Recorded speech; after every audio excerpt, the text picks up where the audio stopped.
Preparing for the UPSC CSA prelims requires excellent time management skills. This is Devshri, a psychologist, a coach, and India's top UPSC CSA educator. And today I'm going to share with you some beautiful tips that are going to help you in effective time management. There are a few things which you should always keep in mind: having a broad overview of your goals, and also having an understanding that what timeline you are looking at is the best way to further manage your time. So very first thing which you have to do is you have to create a study plan. Ensure that you are developing a study plan that outlines what you need to study, how much time you have to study, and how you will allocate your time. Your study plan should be detailed and it should include daily, weekly, monthly goals. You will also have to ensure that the goals you are setting are realistic goals and these goals are divided into sub goals. Please always remember that we tend to set idealistic goals and then we are not able to achieve those goals. Because of that, we feel demotivated and we end up wasting our time further. So, if you are realistic enough in your approach that what you can achieve in so much time which is available to you, you will always be able to satisfy your needs. Now, once this is done, you can also estimate well and plan accordingly for the future days.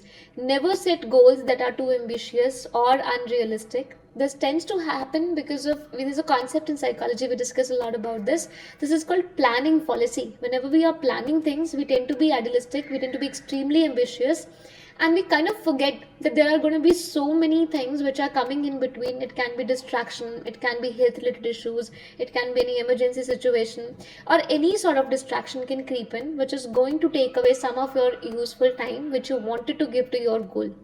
Now, because we are so idealistic in our planning, we end up feeling demotivated. So always and always ensure that you are realistic enough in your planning so that you are not facing any consequences of the same.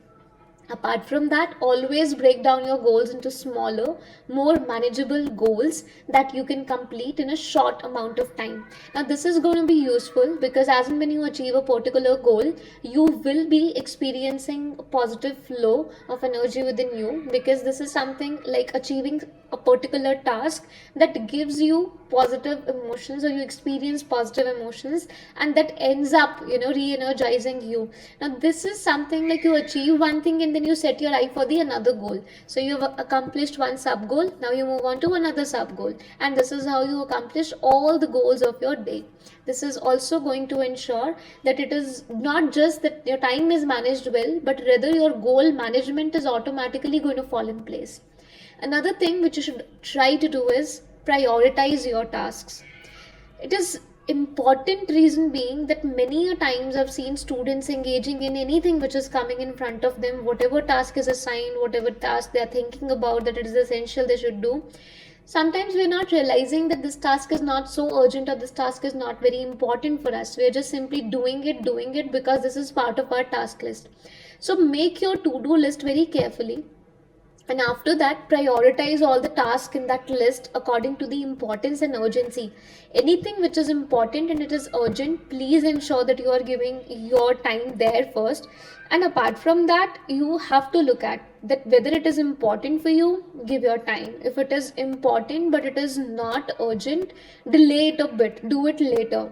If this is something which is neither important and nor urgent, and this is something which others can take care of, then kindly delegate the task to somebody else. You have to buy more time for your own goals. So in order to do that, first you will have to create a to-do list, then prioritize the task, and effectively deal with those tasks by delegating it, delaying it, prioritizing it, executing it. Focus on the most important tasks first and only then move on to the other less important ones. Doesn't matter you are going to work on it or others, always give first priority to the most important task of the day. Next, what you can do is manage your time by avoiding distractions, staying focused, and avoiding procrastination. You will have to set a specific time for each of the tasks, and you will also have to try to stick to it as much as possible. If you are sticking to your your timetable. That is how you can ensure that you are not getting bothered or distracted by all these things around you. Now see, it cannot completely be that environment has to, get settled so that you can study. You will have to adjust and get settled so that environmental distractions are not affecting you. This is something which you will have to take in your own control. Now, another thing which you can focus on is taking breaks. Taking breaks is important, reason being that you get to maintain your focus and you also end up reducing your stress when you're focusing. So, take regular breaks during your study sessions to refresh your mind and your body, but also ensure that these breaks are not too long. So this shouldn't happen that you're studying for 2 hours and then you are taking break for 1 hour. Please avoid that. If you're studying for 2 hours, take a break for 5 to 15 minutes. If you're studying for more than 2 hours, let's say you've studied at a stretch for 4 hours, then you can afford to take a break of half an hour or maybe a little more than that. But you will have to be calculative with the way you are spending your time, because time is your asset and you will have to take care of your time you really, really well. Another thing which you will have to focus on is that in order to manage your time effectively, you will also have to plan things effectively, because better planning will always help you in management of your time, and effective time management when you are doing, you will also be able to plan better in future. So this is something which is interconnected. If you are working on one side, you will automatically get the fruits of it on the other side, and over a period of time you will find that your planning skills and your execution skills both are working really fine.